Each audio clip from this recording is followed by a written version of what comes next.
The Hippocratic Oath states, "First, do no harm." But sometimes even doctors can make mistakes, and those mistakes can have deadly consequences. This is Dumb Ways to Die, Medical Mishaps Edition. In the early days of medicine, the treatment sometimes turned out to be more deadly than the disease. During a plague outbreak in London in the 1660s, a common prescription for the disease was tobacco. People, even kids, were told by their doctors to smoke cigarettes as a way to disinfect the air and stop the plague from spreading. In the 1700s, tobacco enemas were also a common treatment for drowning victims. If you're wondering how this procedure worked, have you ever heard someone use the expression blowing smoke up your ass? Well, tobacco enemas were where that expression originated from. We'll let you paint that mental picture from there.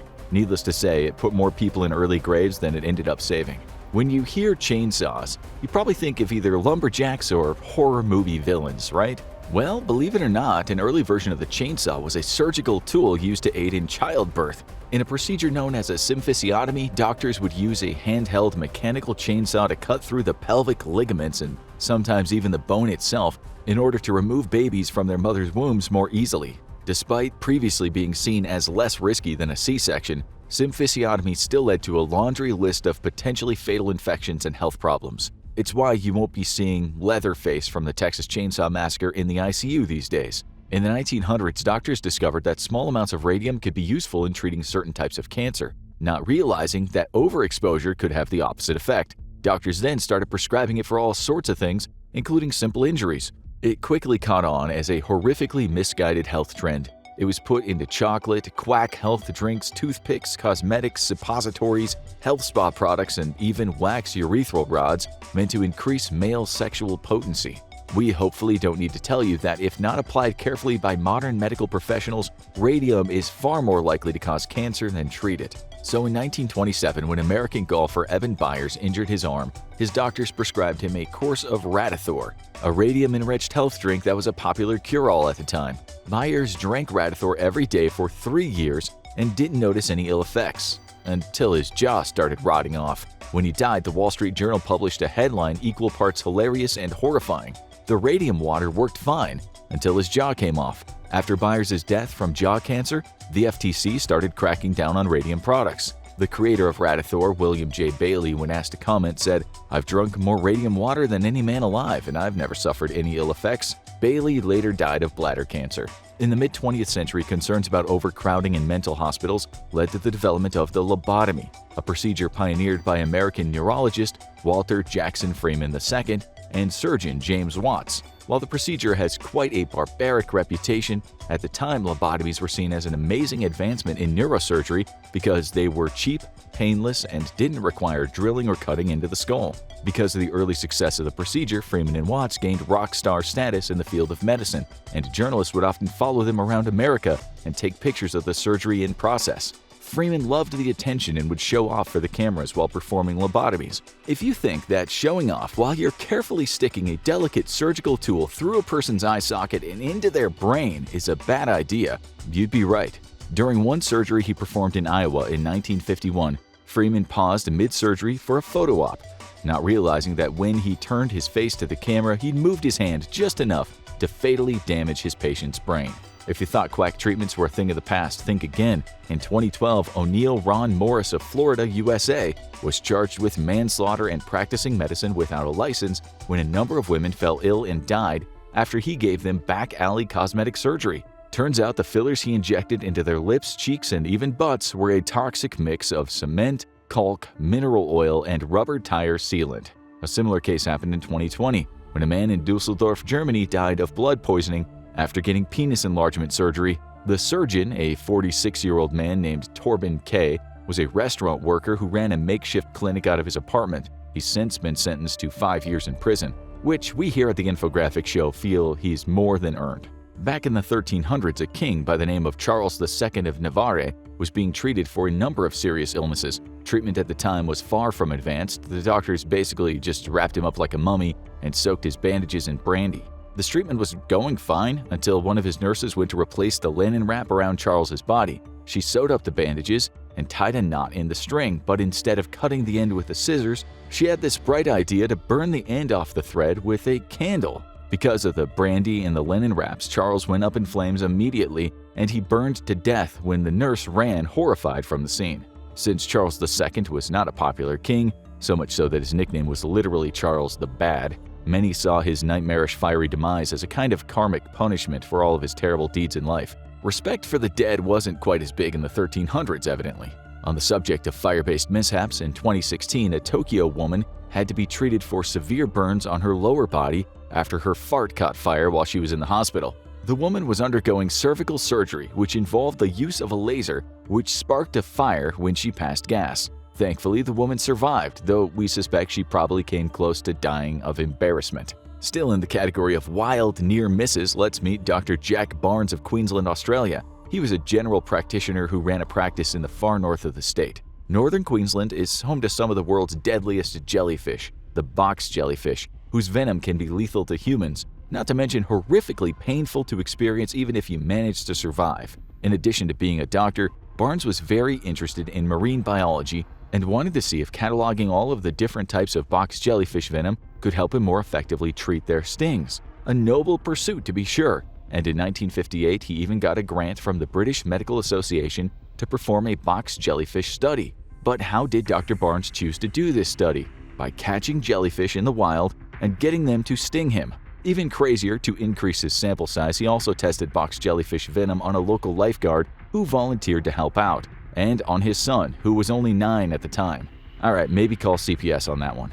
Miraculously, nobody died in the process, and through his research, Barnes was able to catalog a new species of jellyfish, Carukia barnesi, as well as develop treatments for box jellyfish stings that are still used by lifeguards and paramedics to this day. So, maybe subjecting his 9-year-old son to potentially lethal jellyfish stings was all worth it in the end. But of course, it isn't always the doctors themselves that can cause dumb death via medical mishap. Sometimes it's the patients or even bystanders who can be party to their own demise, such as in the case of this ill-considered home remedy that ended up having lethal consequences. Tina Christofferson, a woman who'd grown to believe she was suffering from stomach cancer, drank 4 gallons or 15 liters of water in a day in hopes of improving her condition. She instead predictably died of water intoxication. 26-year-old Mark Gleason from the UK suffered from chronic snoring, and in an effort to stop it, he tried plugging his nose with tampons, causing him to suffocate in his sleep. When you go to the hospital, it's extremely important that you follow any instructions the doctors give you. That's a lesson that Leandro Matias de Novaes of Sao Paulo, Brazil had to learn the hard way in 2023. When he went to the hospital to accompany his mother while she got an MRI, hospital staff gave him very clear instructions to remove all metal objects before going into the MRI room. De Novaes, who was a vocal advocate for gun ownership, decided not to comply and held onto the loaded handgun he brought with him in his waistband. When the MRI machine was switched on, its powerful magnet pulled the gun out of De Novaes' pants and caused it to discharge, shooting him in the abdomen. He died of his injuries a few weeks later. A common phrase hardcore gun rights activists use is "you can take it from my cold dead hands." A powerful magnetic pull of an MRI is evidently extremely good at that. Another tragic MRI-related mishap happened in 2001 when a 6-year-old boy from New York, USA was crushed by a metal oxygen tank that was left too close to the machine while he was getting an MRI. The magnetic field produced by an MRI machine is 200 times more powerful than a common fridge magnet and about 30,000 times more powerful than the Earth's natural magnetic field. So any metal drawn into that field is going to travel with some serious force. Alright, let's have one more bizarre MRI death to take it up to a nice even 3. Rajesh Maru of Mumbai, India was carrying an oxygen tank to a room where, unbeknownst to him, the MRI machine was switched on. He died when he was sucked into the machine. The weirdest part of this one was the fact that Maru didn't even work at the hospital. He was there to visit his uncle, and while he was there, a junior staff member asked him to move a cylinder into the room for him, assuring him the machine had been turned off. Of course, no list of crazy medical mishaps is complete without Robert Liston, king of the amputation speedrun, who was famous for his brutally efficient surgical techniques. Back in the 19th century, before the invention of anesthesia, it was essential for surgeons to get in and out as quickly as possible to minimize patient suffering. You had to be fast, and Liston was the fastest surgeon out there. His record for a leg amputation was 28 seconds, and he was so sure of himself that before every procedure he performed, he would yell out, "Time me, gentlemen!" But as we all know, pride cometh before the fall, and eventually Liston got a little too confident. During a routine leg amputation, he brought the knife down so fast that his assistant didn't have time to move his fingers out of the way, and he lost 2 of them along with the patient's leg. Then, when Liston pulled the knife out, he accidentally sliced one of his own spectators on the backswing. The patient, the assistant, and the spectator all died from infection, making Robert Liston the only surgeon to ever perform a procedure with a 300% mortality rate. In 1952, Margaret Wise Brown, a children's picture book author, best remembered for the classic Goodnight Moon, had to get surgery for a ruptured appendix. When she was about to be discharged from the hospital, she kicked her leg up in the air to demonstrate how healthy she was feeling. Later that year, she died of an embolism while on a book tour in France. What did that have to do with her surgery? Well, it turns out there was a blood clot in her leg that had gone untreated, and when she did that high kick to show off for the nurse, the clot dislodged and moved upwards to her heart. In 1985, Miami Herald photographer Bob East died after a toxic chemical called glutaraldehyde was accidentally injected into his spine by doctors. He went into the hospital to receive cancer treatment and was about to go into surgery when his anesthesiologist, Anthony Giamfi, realized he injected the wrong vial into East's spine. Giamfi had accidentally picked up the chemical that was supposed to be used by an eye doctor to preserve cancerous eye tissue. In a scene that could have been funny if nobody died, Giamfi didn't realize the mix-up until the eye doctor came into the operating room asking if anyone knew where he put his vial of glutaraldehyde. Truth truly is stranger than fiction. Have you ever been too embarrassed to ask for help after making a mistake? That's exactly what happened with some doctors in Sydney, Australia, who were operating on a 20-year-old car accident victim in 2021. During surgery, the man's breathing tube became dislodged, and it took a very long time for the doctors to notice. When they eventually did, they tried to fix it, but it didn't work. After that, they could have called a specialist to replace the tube in only a couple of minutes, and they just ignored the issue altogether. The cherry on top of the situation? When the man's family asked to see his death records, the hospital withheld them and destroyed them to cover up the manslaughter. In 2007, brain surgeons at Rhode Island Hospital received a reprimand after it was found that they had been operating on the wrong side of the patient's brain, not just once, but 3 times. One surgeon was fined $50,000 for drilling into the left side of the patient's skull when scans clearly showed the bleeding was on the right. The fine and reprimand didn't seem to do anything though, because in August that same year, another patient died after another surgical team at the same hospital operated on the wrong side of his brain. Apparently, you don't need to know how to tell left from right to get a medical degree in Rhode Island. Over in Pakistan, an 80-year-old woman died in a hospital in 2021 when a man who used to work for the hospital as a security guard impersonated a doctor and performed her surgery on her back. The man, Muhammad Wahid Butt, had been fired from the Lahore hospital 2 years before the incident for trying to extort money from patients. Lahore police said that this wasn't the first time he'd posed as a doctor either. Before being fired, he would make fraudulent house calls to patients who paid him believing he was a real doctor. When using Pakistani public hospitals, patients are required to pay some portion of the cost of treatment up front. It was this money that Butt was hoping to defraud from his multiple victims. When asked how Butt had been able to get in, a hospital official simply said, "We can't keep up with what every doctor and what everyone is doing at all times. It's a large hospital." Sometimes medical mishaps aren't the results of doctors themselves, the patients, or even charlatans posing as doctors. In the high-stakes world of surgery, even poor record-keeping can kill.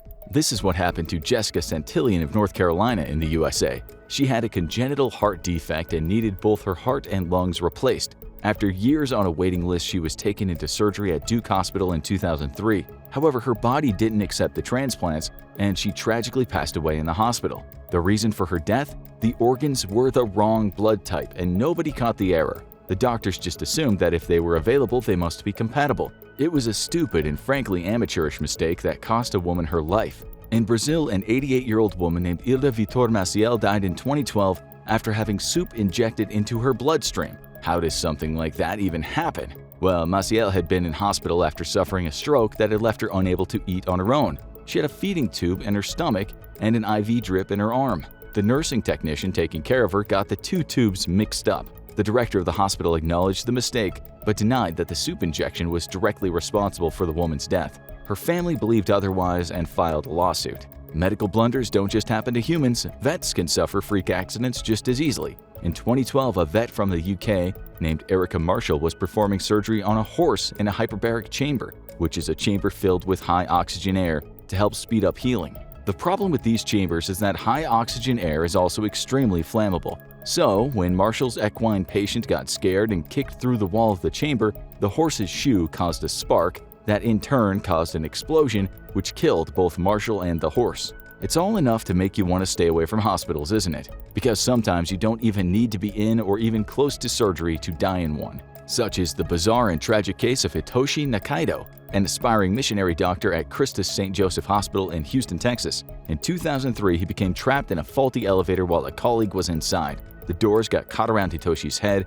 and the elevator rose, decapitating the aspiring doctor and trapping an unfortunate woman who worked at the hospital in the elevator with his corpse. She was in there for over 15 minutes before she was rescued and taken into care. Want to hear more dumb ways to die? Go check out Dumb Ways to Die Florida Edition, or watch this video instead.